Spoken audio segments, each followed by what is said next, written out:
गरजते है वो बरसते नहीं और जो बरसता है वो गरजता नहीं. नुसता बोलून हे कर बोलण्यापेक्षा खरं तर काम केलं पाहिजे. गरजते भी है बरसते भी है आणि काय करणार शिवसैनिक काय करणार हे त्यांना नक्की माहित आहे आणि त्यांना दाखवणार आहे. जेव्हा आम्ही 40 जण गुवाहाटीला सुरत मार्गे गेलो होतो तेव्हा प्रचंड टीका, खालच्या दर्जाची टीका खरं तर आमच्या सर्वांवर झाली. त्यानंतर मात्र आम्ही या टीकेकडे कधी लक्ष दिलं नाही. आम्ही काम करत राहिलो. वंदनीय शिवसेना प्रमुखांचे विचार आणि त्यांनी जी सामाजिक बांधिलकी, समाज सेवेचं व्रत कसं घेऊन काम करायचं हाच विचार आम्हाला दिला होता. त्यानुसार आम्ही काम करत राहिलो. 40चे आम्ही 60 झालो. 60चे आता परत वाढत आहोत आणि येणाऱ्या काळामध्ये हे विचार घेऊनच आम्ही काम करत आहे. आणि म्हणून कोण काय बोलतो, कोण कशी टीका करतो याच्यापेक्षा कामाने उत्तर देणं हे आमच्या मुख्य नेत्यांचा स्वभाव आहे.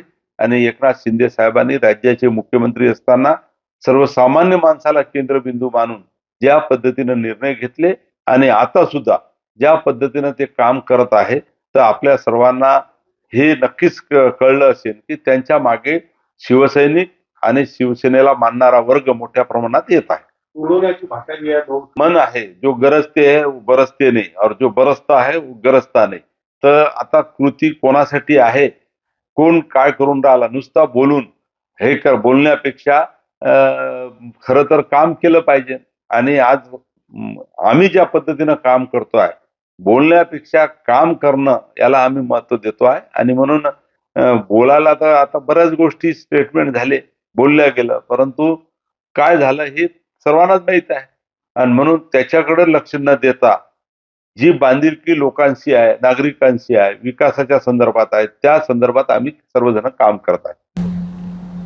अहो महाराष्ट्रातला ठाकरे परिवार, वंदनीय हिंदू हृदय सम्राट बाळासाहेब ठाकरे असतील, उद्धवजी ठाकरे साहेब असतील, आदित्य ठाकरे साहेब असतील, ते मंत्री संजय राठोडांना चांगलं माहीत आहे की ठाकरे काय.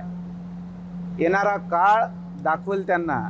गरजते भी है बरसते भी है आणि काय करणार शिवसैनिक काय करणार हे त्यांना नक्की माहीत आहे आणि त्यांना दाखवणार आहे.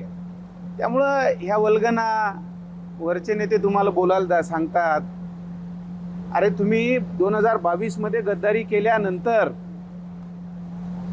तुम्ही खाजगीत बोलत होते की उद्धव ठाकरेवर आपल्याला बोलायला जमत नाही, आपल्याला ठाकरे परिवारावर बोलायला जमत नाही. आज तुमच्या मुख्य नेत्याकडून तुम्हाला सांगण्यात येते की असं बोलावं लागते, तसं बोलावं लागते. परिस्थिती काय करून ठेवली तुम्ही.